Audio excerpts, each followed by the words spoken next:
NDC menina titio ne Akoma FM 87.9 Kumasi. NDC ma omo Agyemang no mutie titio ne bench na obi ewa na oye santimanko so na twitwi nana wadaroma oto ma yenyina te ko ba se yeru asoma ho se ko hwe adwumadi bi ekosoma no na ultimate nsa fresh antini oye MPP ni ka chene se o ma na yen ko se se obi amini ano no dada na yeso santifo no so bi we NDC ye na wan fro bi a na tesa na wo ya Akoma FM 87.9 Kumasi. Question patwala na ko fi anya politics o ba so anya politics o ala on chia bibia me na me so me da wadaroma nye MPP no santifo no mu NDC so santifo wo na wote wo ma ye nyina eti so be frɛ bi no wan frɛ bi dia nana wan frɛ me say politician o me sabe so me ya santini me so me ya santa me kan na no bi nya me na me ye communication officer o ema Isaac nya no me nya no eti so okoye adwuma bi na me ka ho a what is the issue wan chat am frɛ me say bia go because o MPP ni eti wo bi fufu bi aka ne enko ye ni ntina na wadaroma sa de chena sa wo kwa kofra Akoma FM 87.9 Kumasi. Omonzo nkobi fra one side fra yan so bi na yan so ye meka ho bi na ye nyina na wo kwa na wo hu a na wo boye ramania na wo ye ru hu sa na no nyina na wo fra nya sa wo kofra na bi na ba ko fa na wo ja fa e wo ho en de ba na sa na wo ni ani nie areho eni e dedika enko de to su mienu go fi edra finance minister ba senior journalist no fefam no ugo bi wan go bi o mo di aja azen for fresh o ma di aja me ho na bo fa radio so a who's body tell about this enko for committee Akoma FM 87.9 Kumasi. fefe ko Lancaster hola isheja ko for what do you mean to say yes akwa bakrum eni na ye aya o mo konso mba ya o ma producers ni bi na adwuma nyam kwa na mo ye we said discussion go fi ano pesa o de otia so monitor bi so monitor from radio to radio pa to say one line I say this as a strategy na say yan criticize Akufo-Addo ne ya white wash but me say Akufo-Addo no ma ballot no so ti ase money show ho sini ja so bia say da asa criticism sini ja go do Akufo-Addo Akoma FM 87.9 Kumasi. o say e bodo ba o me na be share ti ase Akufo-Addo de ti say ye ni na wie ye wie no ase ba bia de ye polish de da ka ti sa ka de ko si hira ka but ye fa do twin ne ye mra onkomo na yeah what they abano so enoda o say finance minister ba ko yira ho metete bi na yira kasa no asamba ko be ka me fa ba wo okay wo boy yira ne bi wa ha aya wo boka ka ya ba ne mu mpanyefo say yira etu mampanye Akufo-Addo for baba Akoma FM 87.9 Kumasi. kasi ne say o TV3 na abanti bi ba TV no so no say om de kom ene bre ene de to abanetia President Mahama enti wono tim ni mpanyifo no kasa ono yo mon kasa no onhwe ni onhwe so mo anye ni ya omo ba sa ya kom ni ene bre no omo de betu omo so de no e de agu enti no da yeru akasa na metie kasa na be na eno na ko enforce kom ni ene bre no o ka te finance minister say mu Akoma FM 87.9 Kumasi. Ghana heading yeru access that memo aye den Ghana memo aye den na no ho pai no say yeru abeka say aye den that is na na mu akama mamu a omo amanate sure eti emfa ho ni do something to represent something e ko enforce efutro dika ne mo ne say mo anye ni ya ye de kom ni ani bre ni betumu no se mu ye den a e kai kom ni ani bre nti asam na ye no sante kan say e kom ni ani bre ne ye de tu Mahama na mo anye ni ye kom ye de se mo ye den dia na se mo ye den sin kan no what I say, or say a more ding, at the end, add day, the more ding. Just a more dancing can into comedy and the bread. I got times two. Coffee.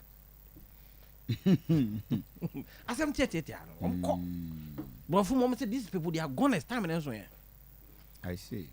Now, him, sir, PR gimmick, and then sir propaganda, we know. Kana fatra. Ah, nanya ni 3 days ya na ba beto aba wuko bi. Ye dey aso be bo form say, ye regage akọ ase, ye dey 11 months. Monam so. Akoma FM 87.9 Kumasi. Munya azamamu no. Munya azamamu no. Nka no kre nkofo. Nka no kre.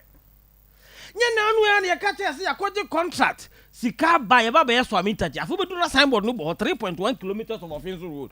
Na nkofo mila bia yesi no ha ya de mexi anwea ne cement o say ya started to pillar mundi madwuma na ekoso do ko hese ka sha ase ya etu anwea gu fom pillar na wo si ya erect e wo west ko do anwea ne mexi wom ne de akoye ma akuro kwan oh do something to represent and I catch that about 3 weeks ago ha ya na me catch say by June plane be 12 Kumasi airport Satana finance minister Akoma FM 87.9 Kumasi Black Stars e ko ball no o mu two free ya na koye international flight na me ka say you aso ko Trinidad de Tobago no o to free ya no koye international flight this June no so mo koye alo e de no ma bi be si se ho ha plane airport no ye wie ye ba mbe ma plane 2 by force by June e be 2 fa market down e bi no ma cha ase no minimum ho mo me ya santini what you say minimum na tie minimum kwa nyina alo wo mo poa somebody ka tell me say ya had ye de bi dwadura so a ye mom chani t-shirt on beto aba nye chani t-shirt bram ne yadu Akoma FM 87.9 Kumasi ah na no yire beda we announcement e na no be announcement say omoyi 150 million she de kwa airport o sa konya sa omboa ah timi wo ha da penny pa wo headquarters I don't say timi da kwa chere bi. Oh, okay. Oh, send me a message. I have from headquarters. I'm headquarters, so maybe a man can contact us here. I won't cry. Oh, send me a message. If you are the bachelor. My friend. Akoma FM 87.9 Kumasi. Mom's kana. My friend was an amomoto. And I'm saying, Hade. As in Amoto, go for a cancer, you do $150 million. Sikabi am I?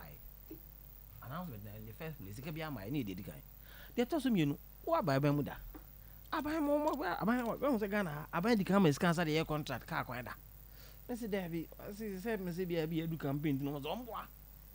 I had cut that died, no mutia. Nancy said, yes, say, oh, contract, I eat your kind of be, and I can't get a quick way. And I'm saying, yeah, as I we, my own, everything. Akoma FM 87.9 Kumasi. And I can't change my music, and I'm a kite. Men go for the first about BT because me as I be or maybe I am who's 7 years no more. What does it? Tell you, oh, the cat. A cat Akoma FM 7 million answer the move say. Second on A car die so 7 me 8 me so. No project where body. Hey, go for Masayo. NPP for unim nyansa de omo bi. Nyansa pa ye fa muni pa fa so pa de. Me buo me respect omo ho pa. Say omo di ma hye funu. Ohun. Am na yes ayefo ba. Am watua ho kan nyina ba ko no wawu. Butua trinsan ba ko no wawu. Na nipa sa na am ye odifo. 87.9 Kumasi. Na yana se me tie. E na kwabere akwa nyina ya ye. Ah, enti kwasi ada. Na me yere se. O peso ko hwa ade o ne ma me fie o mu kro. Me yifi anto ahojo. E na me tisi kwan ne so na hu. Afi ye kosa ye du akitimomo. Remember, I could just that this place does all look like Kumasi. And I said, it's not Kumasi. If we do the boom, come on, fire car. Condemn road. See, you quite as ye. I feel them go have a beer. contractor no aparking the side aba be do Anton Joe left to go car ne say nya Akoma FM just a desire to say 87.9 2 months go no contractor because we find you asa na ya no makase and ya constructing roads so come see obi am say the difference between rehabilitation and construction I just had him go school akwa you have not constructed any road in Kumasi apart from KBO to Feyasi and then from Atinga Junction to Saud Hono from Atinga from Saud Fi Hono to Sokoban and from Tanoso to Abuakwa. These are the newly constructed roads that I have seen in Kumasi. All other roads are rehabilitated roads. As far as Kwamachia said, asphalt one. You call that construction of roads? Resurfacing. You call that construction? You have rehabilitated it. And in reality, they have not constructed any roads. And in this age and time, and if you have Kumasi, we are waiting parking spaces are 12. 12 abayan kofo toma wa traffic buafo afaso what here greater Kumasi project we need to have access roads, mobility roads with proper parking at the ho aba be we go say o ma to aba ma why e bia mom we ni say juma ya ba 25 in 2025 e bi ni we free tech na de you say de o fa tech afa ababu afa de chem so akopie kwada so o free tech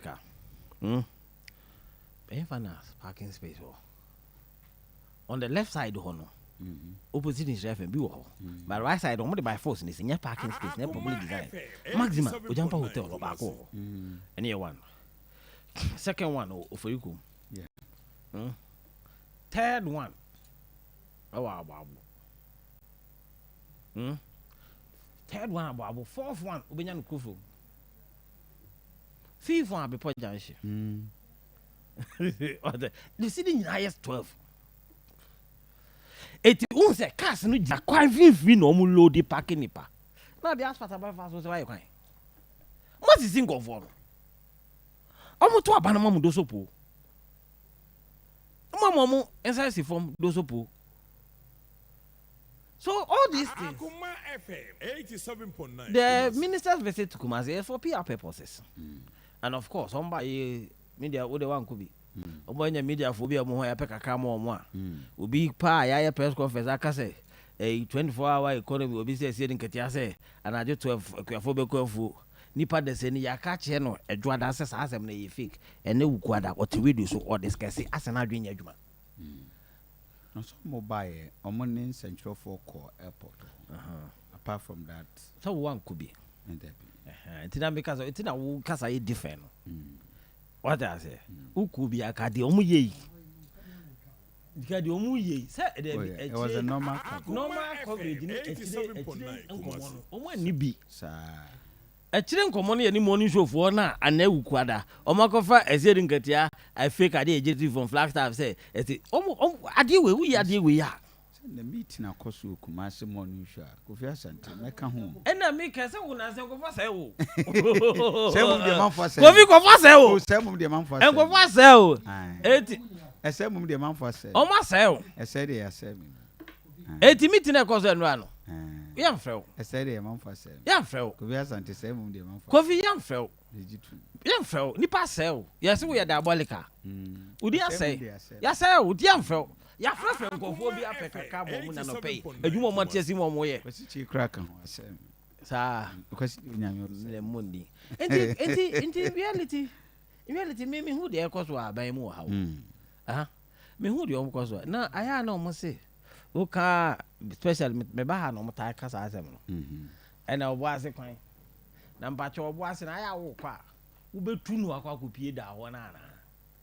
Utu uvi kokobe kono ubetu fa no akokopie da umfa ka akwan so na de mo asa adwudwi na aye mo nka no aye mo mfa no mo ho abaso e kwan dan ba bi na walness ye to na no ho de ne na mu kodwudwi akwan mo abebunka no nyina fa so no e obo ase kwan yo oho na ofa ansa no akopie da aye mo se efi anya kwanta enfa na aye efi da akọ na aye enso no kwa for 7 years nda bi aye portos what the point na me tena say eti me hu ade bia o ma ye wa ha me ade am pese me ya me bo ma ade me hu ade am bo ma ba so say mahama start hospital for me na fe ne yaka ho asem adanse ntwa ho premiensa ko mampanya tena ye danse hene na ngaza wo otu kwan ko ho premiensa yaka kan ne enye na abato aduru so na mo aba be for so aye ade na kase 207%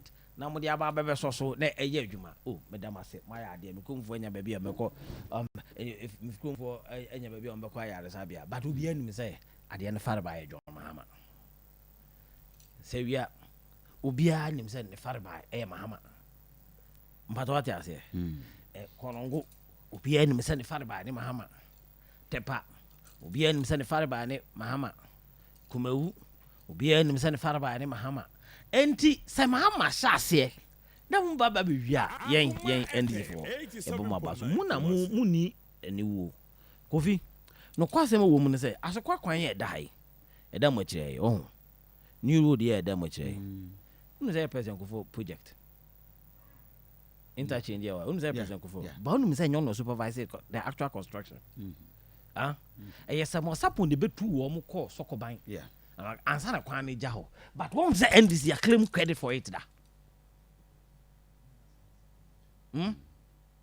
yen claim credit for that project in it da because unim ni e ba ye na president kofo wakoji sika na fi agent funds to development 87.9 sika no ho no the contractor yen so aba what I say na preparatory work also mo ye nyina no mo ye the difficulty na e wo ho sa abre no na president kofo assess Sokoban Wood Village no wasi wie asiesie mai bibia ye kama na the difficulty e wo ho no ye carpenter for na wa ga no say be ya ye be ko na entimimba sama sapo be ke me chibi de no mo din kita wan oyo mo ko ye eti ye ba ye no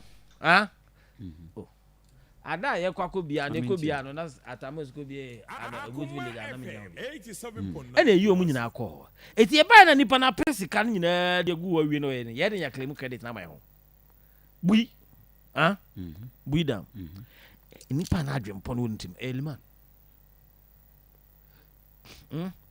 ba onya vision wanya huska o president kufo ne kupe huska ne de ye yenwie na breso ne ye beto aso ne wie ye commission kwa president ma machine ne munyam ne betena ho what I say mudie airport ya ne papa yesi oba wa be design ye di bia no e wa ha mahama ejina ho a ahemfo gina ho o sa design esi 87.9 sika mahama ne kope bae contractor na oye adwuma no ya wode contract ne man ratified in parliament contractor no be say adwuma na se no kwame adinka na ye MC or start second phase no Akufo Dubai no stopping no so ye investigation and oja no to 1 year and the same contractor na osade ne beto ho and osanko pay sika ne kakra 58 million and the best also na your favorite contract variation say who stop a contract no na inflation back cost no be cost naturally it is 58 million no cost also and recklessness and this how can they buy and they want to claim credit they want to claim credit for this airport but we will not challenge them please parliament is the place of record business according to Kumasi airport and did it not happen in parliament November 2016 they are sober from starting second phase and loan in parliament was approved in parliament. The loan was approved but the money was not disbursed. No, the money was not disbursed. Why? Many are to force in Kasa that the parliament approved the loan but the money was not released until about but the contractor came on site. Yeah, they were site for the mobile site clearing this annual. Very good. That's why. Very good. You are following. Site clearing. By the time you buy him, not present for prepare to work. No my site clearing this annual money but the actual takeoff took place within our time. But won't claim credit for it because our company is it is a first carry by Juma. They can't end this project. But you see, you go for ways. I don't bonnet and populism they will always want to crowd obi kofi kan na me so no kwepa time NDC buy na say we na say na Daniel kan me so no kwe no say we are now it was around 60%. afa yes na you was kwe ni ho. You see this is wickedness ni body at the highest level say the any nua ye kro ampo no on appreciate but you see this election it's about bread and butter. It's about businesses and mako collapse. And then mo amunipa bibini black man. Mo gu na djuma. Na o kire kwan ya mo be fa so a mo be reviving kofo adwuma ewia. Obekasa ha de chana yokofo tata no. This is the kind of people you are. So it's about businesses that you are collapsing. Kwadum kohen kofo stores o matum. Ehia fo mama be kumase. Adefo a om de musika bo a mo ye party a mo wie nipa de sene na mo ni wi. E da mancha ya kaka business e wo kroma. Na adefo no wa be ehia fo. That is what it's about. That is why you are catching finance minister no ade say emu aye dio. Na sante ne kase mu aye na je mu aye den. Emu aye dio kofi. Emu aye dio. I den dey aye den. Emu aye den na no ho aba na e ba so. I den dey aye den. And no aba and e ba so in 2024 of December. Eti me say no amount of do something to represent something here because we as we as the nsaka we as be for anamuntu as yo as enyo e bia no ho betimi abuti. Thank you very much. Kwasi mama na me home for just 2 My dear brothers and sisters, indeed, Great Dapko Senior High